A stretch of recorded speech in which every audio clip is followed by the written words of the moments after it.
இதுங்க இன்னைக்கு எங்கள் வீட்டு சமையல் தாங்க. பின்னாடி சத்தம் கேட்குதுங்களா? கிரைண்டர் ஓடுதுங்க, அதாங்க. இங்கே பாருங்க, இன்னைக்கு சூடாக சாதம் வடிச்சிருக்கேன். இன்னைக்கு ரசங்க, நல்லா பருப்பு மிளகு தக்காளி ரசம் தாங்க இன்றைக்கி வச்சுருக்கேன். பருப்பு ரசம் சொல்லுவாங்க, மிளகு தக்காளி ரசம்.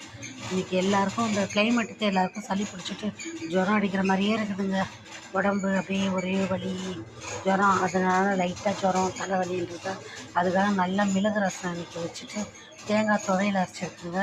கூட அப்பளம் வறுக்க பாருங்கள். இன்றைக்கி இதாங்க சிம்பிளாக வெறும் மிளகு ரசம் தாங்க. பருப்பும் போட்டிருக்குங்க, பருப்பு ரசமும் தாங்க.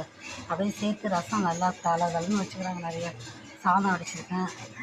அதுக்கப்புறம் சாதம் அளவுக்கு ரசம் வச்சுக்கிறேங்க. ஏன்னா நல்லா போட்டு ரசம் சாப்பிட்றதுக்கு. அப்படியே தேங்காய் துவையல் ரசத்துக்கு தொட்டு சாப்பிட சூப்பராக இருக்குங்க.